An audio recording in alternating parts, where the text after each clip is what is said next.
Not making ഇഷ്ടപ്പെടുന്ന ആളാണ്. അപ്പം അതുകൊണ്ട് തന്നെ നോട്ട് മേക്കിംഗ് ചെയ്തിട്ട് ക്ലാസ് കേട്ട് നല്ല രീതിയിൽ നോട്ട് എഴുതിയെടുത്തിട്ട് അത് പ്രിപ്പയർ ചെയ്ത് ടീച്ചിങ്, അതായത് മറ്റുള്ളവരെ പഠിപ്പിക്കുന്ന രീതിയിൽ ആണ് പഠിച്ചിരുന്നത്. വളരെ ഇമ്പോർട്ടൻ്റ് ആയിട്ടുള്ള കാര്യങ്ങൾ റെഡ് ഇങ്ക് കൊണ്ടും അതുപോലെ വേറെ ഇങ്കുകളൊക്കെ ഉപയോഗിച്ച് പെട്ടെന്ന് നമുക്ക് മനസ്സിൽ സ്ട്രൈക്ക് ചെയ്യാൻ പറ്റുന്ന രീതിയിലായിരുന്നു ഞാൻ നോട്ട് മേക്കിംഗ് ചെയ്തിട്ടുണ്ടായിരുന്നത്. ഇത് എനിക്ക് PYQs ഒക്കെ ചെയ്യുന്ന സമയത്ത് എനിക്ക് ഏറ്റവും കൂടുതൽ ടഫായിരുന്നത് ഡാറ്റ ഇൻ്റർപ്രിട്ടേഷൻ ആയിരുന്നു. I+ തന്നെ അതിൽ ഒരുപാട് ഹെൽപ്പ് ചെയ്തിട്ടുണ്ട്. പ്രത്യേകിച്ച് പേപ്പർ 1ൻ്റെ ക്ലാസ്സസ് ഒക്കെ അലൻ സാറിൻ്റെ ഭയങ്കര ട്രാൻസ്പെറൻ്റ് ആയിട്ടുള്ള ക്ലാസ്സുകളായിരുന്നു. നല്ല ക്രിസ്റ്റൽ ക്ലിയർ ആയിരുന്നു. എനിക്ക് ഒരുവിധം കാര്യങ്ങളൊക്കെ എനിക്ക് മനസ്സിലാക്കി തന്നിട്ടുണ്ട് ആ ക്ലാസ്സസ് ഒക്കെ. എൻ്റെ പേര് ആര്യ. എൻ്റെ വീട് ഇരിഞ്ഞാലക്കുട മൂർക്കനാടാണ്. ഞാൻ PG കൊമേഴ്സിലാണ് ചെയ്തിട്ടുള്ളത്. ശ്രീ കേരളവർമ്മ കോളേജിലാണ് ഞാൻ PG കംപ്ലീറ്റ് ചെയ്തത്. ഇപ്പോൾ കറൻ്റ്ലി ഞാൻ B.Ed ആണ് ചെയ്യുന്നത്. Calicut university teachers education centre ചാലക്കുടിയിലാണ്. എൻ്റെ നെറ്റിൻ്റെ സബ്ജക്റ്റ് കൊമേഴ്സാണ്. ഞാൻ 2017 PG കഴിഞ്ഞത്. അതിന് ശേഷം ഒരു 7 ഇയർ ഗ്യാപ്പ് ഉണ്ടായിരുന്നു. മാരേജ് കഴിഞ്ഞ് ഉണ്ണിയുണ്ടായിട്ട് ഞാൻ കുറച്ച് നാൾ പിന്നെ പഠിക്കാൻ പോയില്ല. അതിന് ശേഷമാണ് വീണ്ടും അറ്റംപ്റ്റ് ചെയ്യുന്നത്. എൻ്റെ ഇത് 5th അറ്റംപ്റ്റ് ആണ്. ഇതിന് മുൻപ് ഒരു 4 അറ്റംപ്റ്റിൽ എനിക്ക് കാര്യമായിട്ട് സ്കോറൊന്നും കിട്ടിയില്ല. ആദ്യത്തെ 3 അറ്റംപ്റ്റ് ഞാൻ നന്നായി നോക്കിയിരുന്നില്ല. പിന്നെ ഞാൻ 4ാമത്തെ 5ാമത്തെ അറ്റംപ്റ്റ് ആണ് കുറച്ചും കൂടി സീരിയസ് ആയിട്ട് എടുത്തിട്ടുണ്ടായിരുന്നത്. അപ്പോൾ 4th അറ്റംപ്റ്റിൽ ഞാൻ ശരിക്കും പേപ്പർ 1ൻ്റെ ഒരുവിധം വീഡിയോസും പിന്നെ കൊമേഴ്സിൻ്റെ PYQസും I+ലാണ് ശരിക്കും ചെയ്തിരുന്നത്. അപ്പോൾ പിന്നെ ഞാൻ വിചാരിച്ചു ഏതെങ്കിലും ഒരു ഇൻസ്റ്റിറ്റ്യൂഷൻ്റെ കീഴിൽ നമുക്കൊരു ഓൺലൈൻ കോച്ചിങ് അത് എത്രത്തോളം നമുക്ക് വർക്കൗട്ട് ആവുമെന്ന് എനിക്ക് അറിയില്ലായിരുന്നു. എന്നാലും ഞാൻ I+ൽ ജോയിൻ ചെയ്യുകയാണ് ചെയ്തത്. പക്ഷേ അവിടുത്തെ ക്ലാസ്സുകളും അതുപോലെ തന്നെ അലൻ സാറിൻ്റെ മോട്ടിവേഷനൊക്കെ എന്നെ ഒരുപാട് ഹെൽപ്പ് ചെയ്തിട്ടുണ്ട്. എനിക്ക് എൻ്റെ പ്രിപ്പറേഷൻ സ്ട്രാറ്റജി എന്ന് പറയുന്നത് എനിക്ക് പാഷനേറ്റ് ലേണിംഗ് ആണ് ഇഷ്ടം. അതായത് കുറച്ചും കൂടെ നമുക്ക് താല്പര്യം ഉള്ള രീതിയിൽ പഠിക്കാൻ ശ്രമിക്കാം. എനിക്ക് ടീച്ചിങ് ആണ് താല്പര്യം. അപ്പം ഞാൻ ഒരുപാട് നോട്ട് മേക്കിംഗ് ഇഷ്ടപ്പെടുന്ന ആളാണ്. അപ്പം അതുകൊണ്ട് തന്നെ നോട്ട് മേക്കിംഗ് ചെയ്തിട്ട് ക്ലാസ് കേട്ട് നല്ല രീതിയിൽ നോട്ട് എഴുതിയെടുത്തിട്ട് അത് പ്രിപ്പയർ ചെയ്ത് ടീച്ചിങ്, അതായത് മറ്റുള്ളവരെ പഠിപ്പിക്കുന്ന രീതിയിൽ ആണ് പഠിച്ചിരുന്നത്. അതെനിക്ക് ഒരുപാട് സഹായകരമായിരുന്നു. പിന്നെ ഒരു 4R മെത്തേഡാണ് ഞാൻ ഫോളോ ചെയ്തിരുന്നത്. അതായത് റീഡ്, റെക്കോർഡ്, റീസൈറ്റ് ആൻഡ് റിവ്യൂ. ആദ്യം നമ്മൾ വായിക്കുകയോ അല്ലെങ്കിൽ ക്ലാസ് കേൾക്കുകയോ ചെയ്യുന്നത്. അതിന് ശേഷം എന്താണെന്ന് വെച്ചാൽ എഴുതുന്നത്. ഈ കുറച്ചും കൂടി ടഫായിട്ടുണ്ടായിരുന്നത് പ്രിൻസിപ്പിൾസ്, അതുപോലെ എന്തെങ്കിലും ഫോർമുലാസ്, അതുപോലെ ടൈം ലൈൻ ഒക്കെ ആയിരുന്നു. ഞാൻ അതിനൊരു ചെറിയൊരു നോട്ട്, അതിന് വേണ്ടി മാത്രമായിട്ട് ചെറിയൊരു നോട്ട് തയ്യാറാക്കിയിട്ട് ഡെയിലി അത് റിവൈസ് ചെയ്യുമായിരുന്നു. പിന്നെ പ്രോബ്ലംസ് നന്നായി വർക്കൗട്ട് ചെയ്തിരുന്നു. എനിക്ക് PYQs ഒക്കെ ചെയ്യുന്ന സമയത്ത് എനിക്ക് ഏറ്റവും കൂടുതൽ ടഫായിരുന്നത് ഡാറ്റ ഇൻ്റർപ്രിട്ടേഷൻ ആയിരുന്നു.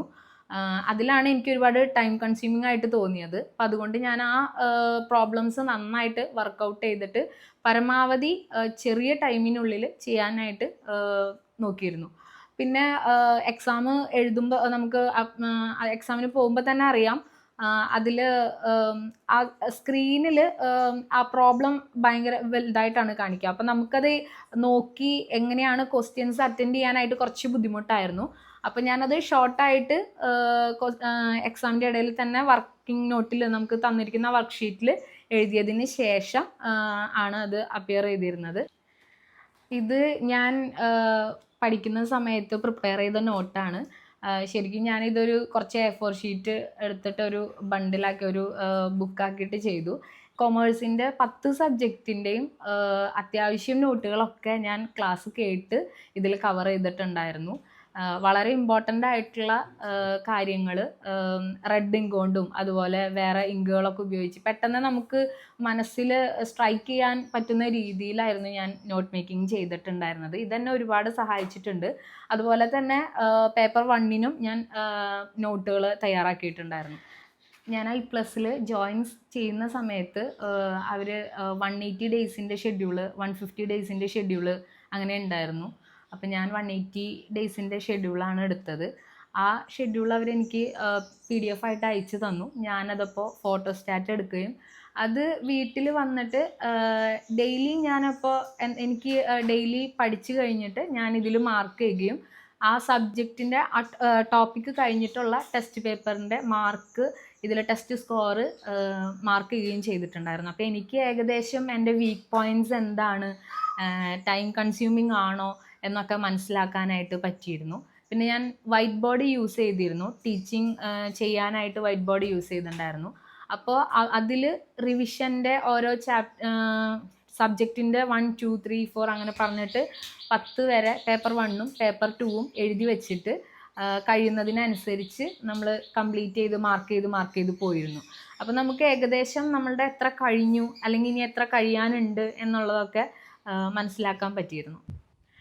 ഞാൻ മകളെ സ്കൂളിലേക്ക് ബസ് കയറ്റാനായിട്ട് പോയിട്ട് തിരിച്ചു വരുമ്പോഴാണ് ഞാൻ ശരിക്കും അലൻ സാറിൻ്റെ മോട്ടിവേഷൻ വോയിസസ് കേൾക്കാറ്. അപ്പോൾ ഞാൻ അത്രയും കോൺസെൻട്രേറ്റ് ചെയ്ത് ആ വോയിസ്, എനിക്ക് ശരിക്കും പറഞ്ഞു കഴിഞ്ഞാൽ ഇപ്പോൾ ഞാൻ മടി പിടിച്ചിരിക്കുന്ന ഒരു ദിവസമാണ്, അല്ലെങ്കിൽ കുറച്ചും കൂടെ എന്നെക്കൊണ്ട് പറ്റില്ല അങ്ങനെയൊക്കെ ഒന്ന് തോന്നുന്ന ഒരു ടൈമാണെങ്കിൽ കറക്റ്റ് അതിന് ആപ്റ്റായിട്ടുള്ള ഒരു മോട്ടിവേഷൻ വോയിസാണ് എനിക്ക് വരാറുള്ളത്. ചില വോയിസസ് ഞാൻ സേവ് ചെയ്ത് വെക്കാറുണ്ട്. ഇടയ്ക്ക് കേൾക്കുമ്പോൾ എനിക്ക് ശരിക്കും പറഞ്ഞാൽ അത് നല്ലൊരു സഹായമായിരുന്നു. പിന്നെ I+ൽ ജോയിൻ ചെയ്തപ്പോൾ സാറ് പറഞ്ഞിട്ടുള്ള ഏറ്റവും ഇതായിട്ടുള്ള ഒരു കാര്യം നോട്ട് മേക്കിങ്ങിനെ പറ്റിയിട്ടാണ്. അത് ഞാൻ നന്നായിട്ട് ഫോളോ ചെയ്തിട്ടുണ്ടായിരുന്നു. നോട്ട് മേക്കിംഗ് ചെയ്യുമ്പോൾ എനിക്ക് എൻ്റേതായിട്ടുള്ള രീതിയിൽ അതിനെ മനസ്സിലാക്കാൻ കുറച്ചും കൂടി അതിലേക്ക് ഇൻവോൾവ് ചെയ്യാനായിട്ട് കഴിയുന്നുണ്ടായിരുന്നു. അതോടൊപ്പം തന്നെ ഷെഡ്യൂൾ തന്നിട്ടുണ്ടായിരുന്നു. ആ ഷെഡ്യൂൾ അനുസരിച്ച് എനിക്ക് പരമാവധി എന്നെക്കൊണ്ട് പറ്റുന്ന വിധത്തിൽ, ഇപ്പോൾ എനിക്ക് വീട്ടിൽ കുട്ടിയുണ്ട്, അപ്പോൾ അത്യാവശ്യം കുട്ടിയുടെ കാര്യങ്ങളൊക്കെ ശ്രദ്ധിക്കേണ്ടി വരുമ്പോൾ എനിക്കിങ്ങനെ കറക്റ്റ് ഷെഡ്യൂളായിട്ട് പോകാനായിട്ട് പറ്റാറില്ലായിരുന്നു. എന്നിരുന്നാലും ഞാനൊരു എൻ്റെ കഴിവിൻ്റെ പരമാവധി ഞാൻ ട്രൈ ചെയ്തിട്ടുണ്ട്. I+ തന്നെ അതിൽ ഒരുപാട് ഹെൽപ്പ് ചെയ്തിട്ടുണ്ട്. പ്രത്യേകിച്ച് പേപ്പർ 1ൻ്റെ ക്ലാസ്സസൊക്കെ അലൻ സാറിൻ്റെ ഭയങ്കര ട്രാൻസ്പെറൻ്റ് ആയിട്ടുള്ള ക്ലാസ്സുകളായിരുന്നു. നല്ല ക്രിസ്റ്റൽ ക്ലിയർ ആയിരുന്നു. എനിക്ക് ഒരുവിധം കാര്യങ്ങളൊക്കെ എനിക്ക് മനസ്സിലാക്കി തന്നിട്ടുണ്ട് ആ ക്ലാസ്സസൊക്കെ. അതുപോലെ പേപ്പർ 2 ആയാലും ലിജോ സാറിൻ്റെ ക്ലാസ്സസ് എന്നെ ഒരുപാട് ഹെൽപ്പ് ചെയ്തിട്ടുണ്ട്. നെറ്റിന് പ്രിപ്പയർ ചെയ്തുകൊണ്ടിരിക്കുമ്പോൾ ഞാൻ നേരിട്ടൊരു വലിയൊരു പ്രശ്നം ടൈം മാനേജ്മെൻ്റ് ആണ്. എനിക്ക് കറക്റ്റായിട്ട് ഫോളോ ചെയ്ത് പോകാൻ പറ്റുമെന്ന് ഭയങ്കരമായിട്ട് എനിക്ക് ആശങ്കയുണ്ടായിരുന്നു. പക്ഷെ ഞാനത് ഓവർകം ചെയ്തത് എങ്ങനെയാണെന്ന് വെച്ച് കഴിഞ്ഞാൽ, ഒരിക്കലും ഡേ ബൈ ഡേ ഞാനൊരിക്കലും കറക്റ്റായിട്ട് ടൈം ടേബിൾ പ്രിപ്പയർ ചെയ്ത് പോകാറില്ല. വീക്ക് വൈസ് ആയിട്ടൊരു സ്ലോട്ട് ക്രിയേറ്റ് ചെയ്തിട്ട് അതിനുള്ളിൽ ഒരുവിധം ടോപ്പിക്കുകൾ കവർ ചെയ്യാനാണ് ശ്രമിക്കാറ്. പഠിക്കാനായിട്ട് എനിക്ക് ഏറ്റവും കൂടുതൽ മോട്ടിവേഷൻ തന്നിട്ടുള്ളത് എൻ്റെ ഫാദറാണ്. അദ്ദേഹം ഇപ്പോൾ ഞങ്ങളുടെ ഒപ്പം ഇല്ല, മരിച്ചുപോയി. പക്ഷെ എന്നിരുന്നാലും എൻ്റെ ചൈൽഡ്ഹുഡ് തൊട്ട് നന്നായി പഠിക്കണം, നല്ലൊരു രീതിയിൽ നല്ല ടീച്ചറായിട്ട് വരണം എന്നൊക്കെ ആഗ്രഹിച്ചിട്ടുള്ളത് എൻ്റെ ഫാദറാണ്. അപ്പോൾ അദ്ദേഹത്തിൻ്റെ ആ ഒരു ആഗ്രഹമാണ് എൻ്റെ ലക്ഷ്യം എന്ന് പറയുന്നത്. ഹസ്ബൻഡായാലും എൻ്റെ അമ്മയായാലും വീട്ടിൽ ബാക്കിയുള്ള മെമ്പേഴ്സ് ആയാലും എന്നെ നന്നായിട്ട് ഹെൽപ്പ് ചെയ്തിട്ടുണ്ട്. എനിക്കൊരു ചെറിയ മോളുണ്ട്, LKGയിലാണ് പഠിക്കുന്നത്. അവളുടെ കാര്യങ്ങളൊക്കെ ഒരുവിധം നോക്കിയിരുന്നത് ഫാമിലി ആയിരുന്നു. അപ്പോൾ എനിക്ക് പഠിക്കാനുള്ള ഒരു ടൈം അവർ തന്നിരുന്നു. അപ്പോൾ അതിൽ ആ ഒരു ചെറിയൊരു ആ ഒരു സിറ്റുവേഷൻ്റെ ഇടയിൽ നിന്നുകൊണ്ട് പരമാവധി വർക്കൗട്ട് ചെയ്യാൻ ഞാൻ ശ്രമിച്ചിട്ടുണ്ടായിരുന്നു. നിങ്ങളുടെ ഈ പോരാട്ടത്തിൻ്റെ പാതയിൽ നിങ്ങൾക്ക് എല്ലാവിധ ആശംസകളും നന്മകളും ഞാൻ നേരെയാണ്. തീർച്ചയായിട്ടും നല്ല പോസിറ്റീവായിട്ടുള്ള മൈൻഡോട് കൂടി പഠിക്കുക. ഒരിക്കലും സെൽഫ് ഡൗട്ട് പാടില്ല. നമ്മൾക്കത് ക്രാക്ക് ചെയ്യാൻ പറ്റും എന്നുള്ള സ്ട്രോങ് ബിലീഫാണ് നമ്മളെപ്പോഴും മുന്നോട്ട് നയിക്കുന്നത്. എൻ്റെ അനുഭവത്തിൽ നിന്നാണ് ഞാൻ പറയുന്നത്. ഒരിക്കലും സെൽഫ് ഡൗട്ട് വേണ്ട. നിങ്ങൾക്ക് പറ്റും. നിങ്ങൾ ഹാർഡ് വർക്ക് ചെയ്യുക. നിങ്ങളൊരു ഫ്രൂട്ട്ഫുള്ളായിട്ടുള്ള ഒരു വളരെ നല്ല രീതിയിൽ നിങ്ങൾക്ക് ഏറ്റവും കൂടുതൽ നിങ്ങളെ സന്തോഷിപ്പിക്കുന്ന രീതിയിലുള്ള ഒരു വിജയം നിങ്ങൾക്ക് തരാൻ കഴിയട്ടെ, ദൈവത്തിന് തരാൻ കഴിയട്ടെ എന്ന് ഞാൻ ആശംസിക്കുന്നു.